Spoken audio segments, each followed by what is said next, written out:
This channel does not promote any violent, harmful, or illegal activities. All content provided by this channel is meant for an educational purpose only. চাকুলিয়ায় ঠিক কি চলছে তার কিছু update এই মুহূর্তে আপনাদের জন্য আসছে। আমি পিসিআরকে বলবো বিগ বলে প্লে করার জন্য সেই পয়েন্টসগুলো ঠিক কি আপডেট আসছে আজ সকাল সকাল আপনাদেরকে জানিয়ে রাখি। এসআইআর বিরোধিতার নামে চাকুলিয়ায় বিডিও অফিসে গুন্ডামি আটক করা হয়েছে 10 জনকে জানা যাচ্ছে। আর কি জানা যাচ্ছে চাকুলিয়ায় বিডিও অফিসে ভাঙচুর, আগুন পুড়ে ছাই, বহু নথি এমনটাই তথ্য পাওয়া যাচ্ছে। আমাদের প্রতিনিধি সুমন আমাদের সঙ্গে রয়েছে, সুমনের সঙ্গে কথা বলবো। সুমন, এখনো অবধি 10 জন আটক হয়েছে, তছনছ করা হয়েছে সরকারি অফিস, তার বিরুদ্ধে কোন রকম করে পদক্ষেপ কি করা হয়েছে? কারণ সরকারি অফিস নথি এভাবে কি সত্যি তছনছ করা যায়? আমরা দেখছি রাজ্যের শাসক দল তারা ক্রমাগত এসআইআর এর বিভিন্ন ভূমিকা নিয়ে প্রশ্ন তুলছে। অন্যদিকে এই চাকুলিয়া অর্থাৎ উত্তর দিনাজপুরে তার বিডিও অফিসে যে ভাঙচুর চলেছে, তাণ্ডব চলেছে, তাতে কিন্তু এসআইআর এর একাধিক নথি পুড়ে গেছে, ছাড়খাড় হয়ে গেছে। ফলস্বরূপ যেটা দাঁড়াচ্ছে যে এই এসআইআর প্রসেসটা চাকুলিয়ার ক্ষেত্রে যেভাবে চলছিল সেখানে কিন্তু একটা বাধা এসেছে। সেই জায়গায় দাঁড়িয়ে ইলেকশন কমিশন ইতিমধ্যেই কিন্তু রিপোর্ট তলব করেছে। প্যারালালি তারা ডিজিপি এবং মুখ্য সচিবের কাছ থেকে কিন্তু কোঅপারেশনের আশ্বাস পেয়েছে। একদিকে যখন এই যে নথিগুলো পুড়ে ছাই হয়ে যাচ্ছে, আসবাবগুলো পুড়ে ছাই হয়ে যাচ্ছে, এর ফলে এসআইআর এর যে যাবতীয় নথি এবং গুরুত্বপূর্ণ ডকুমেন্ট সেগুলো নষ্ট হয়ে গেলে কিন্তু পুরো প্রসেসটাই বিঘ্নিত হয়ে যাবে ওই রেঞ্জে। তার জন্য কিন্তু কমিশনকে আবার নতুন করে কাজ করতে হতে পারে। সেই জায়গায় ডিজিপি এবং মুখ্য সচিবের কাছ থেকে আশ্বাস পাওয়া গেছে। 10 জনকে পুলিশ ইতিমধ্যে আটক করেছে এবং পুরো ঘটনার রিপোর্ট তলব করেছে ইলেকশন কমিশন। বেশ, ধন্যবাদ। আপনাদেরকে জানিয়ে রাখি, এনুমারেশন পর্বে 1,70,000 ভোটারের নাম বাদ গিয়েছে। বাংলাদেশ সীমান্ত লাগোয়া উত্তর দিনাজপুর এসআইআর পর্বের শুরু থেকেই ছিল সবার নজরে। প্রথম পর্ব মোটের উপর শান্তিপূর্ণ থাকলেও হিয়ারিং পর্বের অশান্তি সব মাত্রা ছাড়িয়ে গেল। পুড়ে যাওয়া বিডিও অফিসে দেখে রাজ্য রাজনীতি এখন মাত্রা টানার বার্তা দিচ্ছে।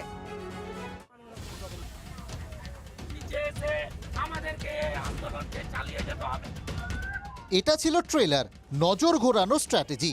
রাস্তায় যখন আগুন জ্বলছে তখন বিক্ষোভের আগুন কিন্তু বিডিও অফিসে দাবানলের আকার নিয়েছে।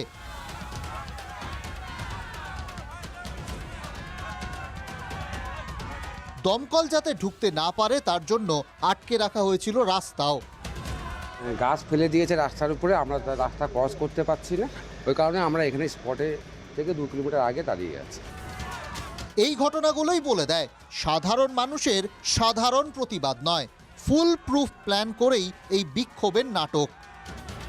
না, একটা কমপ্লেন পেয়েছেন বিডিও সাহেব থেকে, ও কমপ্লেনের উপরে আমরা এফআইআর স্টার্ট করেছেন। বাকি আমরা রেডগুলো চলছে, নেসেসারি লিগ্যাল অ্যাকশন নেওয়া হবে। পুলিশ ছুটল, কাঁদানে গ্যাস ছুঁড়ল, লাঠিচার্জও হলো, কিন্তু চাকুলিয়ার বিডিও অফিস বাঁচানো গেল না।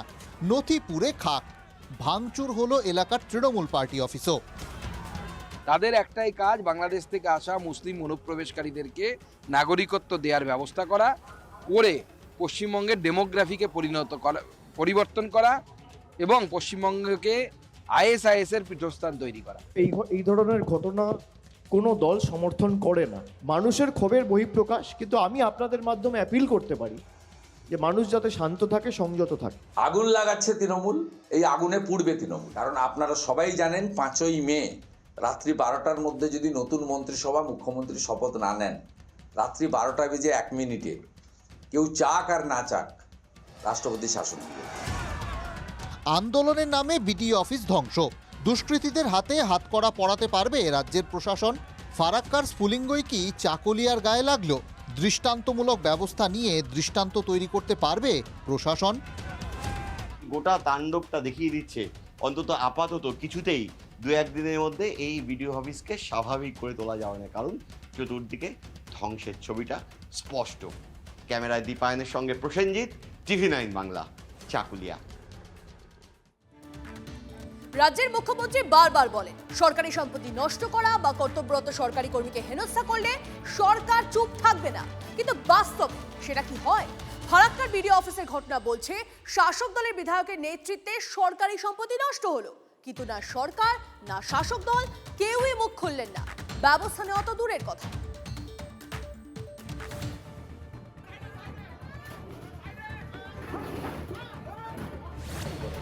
আপনি এনাকে চেনেন? আপনি এমএলএ থাকতে এমএলএ চেনেন না? কোথাও কি ভয় পাচ্ছেন? এমএলএর উপস্থিতিতে হলো আপনি আন্দোলন লিখলেন। অফিস ক্যাম্পাসে ঢুকতেই আমরা প্রশ্নটা করেছিলাম বিডিও সাহেবকে। ছবি দেখে তিনি কাউকেই চিনতে পারলেন না, সেজন্যই তো অজ্ঞাত পরিচয় মানুষের বিরুদ্ধে মামলা দায়ের। বিডিওর উচিত জনপ্রতিনিধিকে জানা, আর নতুন বিডিও হতে পারেন, সদ্য বদলি হয়ে এসেছেন, তিনি নাই চিনে থাকতে পারেন। নতুন নন, 4 বছর ধরে ফারাক্কার বিডিওর দায়িত্ব সামলাচ্ছেন জুনেদ আহমেদ। আর বিডিও না হয় চেনেন না, তৃণমূলও নিজের দলের বিধায়ককে চেনে না?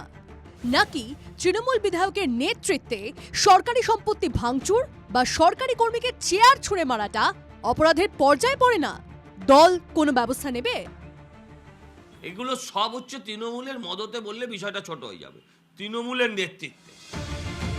বৃহস্পতিবার সকালেও বিধ্বস্ত বিডিও অফিসের ছবিটা সবাই দেখলেন, পুলিশ প্রশাসনের বড় কর্তারাও ঘুরে টুরে দেখলেন, কিন্তু দুষ্কৃতীদের পরিচয়টা খাতায় কলমে প্রকাশ হলো না। ভিডিও সাহেব আননোন কেন করলেন? ফুটেজে সমস্ত দেখা যাচ্ছে 4 ঘন্টা পরে হয়েছে, অনেকেই চেনা। अभी एक ইনভেস্টিগেশন চলছে, পরে এটা বলতে চাই। দেখুন, এটা পুলিশকে কথা করুন, এই ডেটা আছে এক্স্যাক্টলি, ওরা সব ইনভেস্টিগেশন যে আছে, পুলিশ দায়বদ্ধ আছে কোর্টকে, সব জিনিস তো কোর্টে প্রডিউস করতে হবে ওখানে। দুপুর 2টার পর শুনানি শুরু হয়েছে ফারাক্কার বিডিও অফিসে, কিন্তু ক্যামেরায় যাদের স্পষ্ট দেখা গেল ভাঙচুর করতে বা ইন্ধন জোগাতে, তারা চেনা ছন্দেই খেলতে শুরু করেছেন। গোটা বাংলা যাই দেখে থাকুক, সবটাই তো বিরোধীদের চক্রান্ত, তারা কিচ্ছু করেননি। আমাদের মধ্যে ওখানে বিজেপি কংগ্রেসের লোকরা ঢুকে গিয়ে কিছু লোক এখানে এই উত্তেজিতটা করে দিয়েছে। সাধারণ মানুষের দেওয়ালে মুখ ঠেকে গেলে যা হয় সেটাই হয়েছে। এখানে করে কোনো পার্টিকুলার কোনো দলের ব্যাপার নাই, এখানে সর্বধর্মের মানুষ, সর্বশ্রেণীর মানুষ ওখানে গিয়েছিল। গোটা দেশে বাঁধের জন্য ফারাক্কার একটা পরিচয় আছে, কিন্তু বিক্ষোভ বা প্রতিবাদের নামে শাসক দলের বিধায়কের নেতৃত্বে যা হলো, তাতে সমালোচনার সব বাঁধ ভাঙতে বসেছে। ফারাক্কা থেকে কৌশিক ঘোষের রিপোর্ট, TV9 বাংলা।